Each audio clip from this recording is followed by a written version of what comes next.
Search India, कहानी से सच्चाई तक। नमस्कार, मैं अर्पित आपका स्वागत करता हूं सर्च इंडिया न्यूज पर।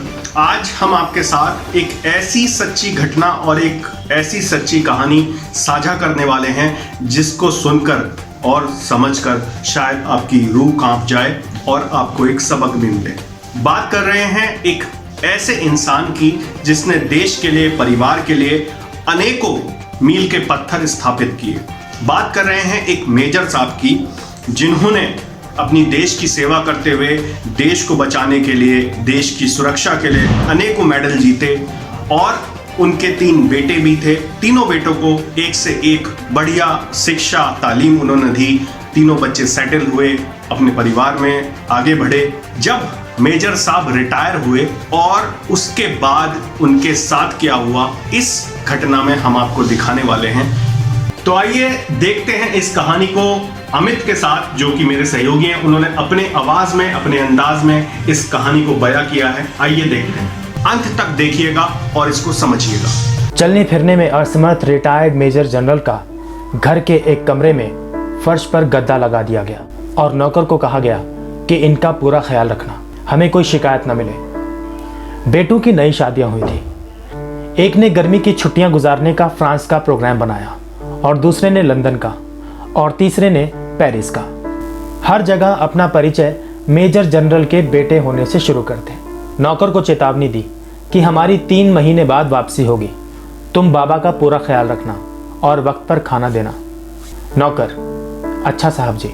सब चले गए और वो बाप अकेला घर के कमरे में लेटा सांस लेता रहा।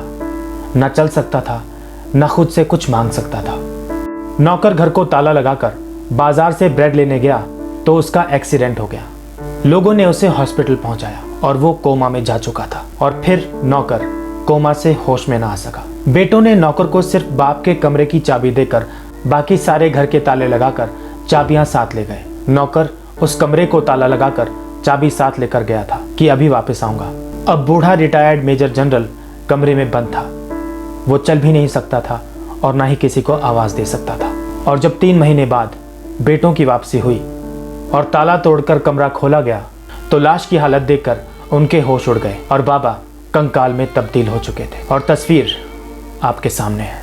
ये घटना हमें बता रही है कि हम किस तरह अपनी संतान के लिए नेकी और बुराई की परवाह किए बगैर हम सब उनका भविष्य संभालने के लिए तन, मन और धन खपाते हैं और ज़्यादा से ज़्यादा दौलत, जायदादें बनाकर उनके भविष्य की पीढ़ियों को आर्थिक रूप से सुदृढ़ करने की कोशिश करते हैं और सोचते हैं कि ये औलाद कल बुढ़ापे में हमारा सहारा बनेगी। बेहतरीन स्कूलों में भौतिक शिक्षा दिलवाने की आपाधापी में हम ये भी भूल जाते हैं कि जीवन उपयोगी नैतिक मूल्यों, मानवता युक्त संस्कारों, धार्मिक विचारों की शिक्षा देने से ही मानव का पूर्ण विकास संभव होता है।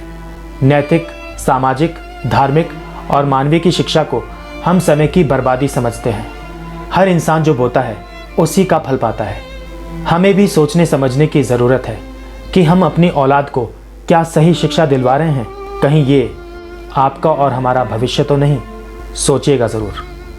ईश्वर आपको ये दिन ना दिखाए। अगर आपको हमारे द्वारा दी गई जानकारी पसंद आई है तो प्लीज चैनल को लाइक, शेयर एंड सब्सक्राइब करें और नोटिफिकेशन बेल को ऑन करना ना भूलें, जिससे हमारे चैनल पर अपलोड हो रहे इन्फॉर्मेटिव वीडियोस का पता आपको टाइम पे चल सके। Thank you and stay tuned with search India news.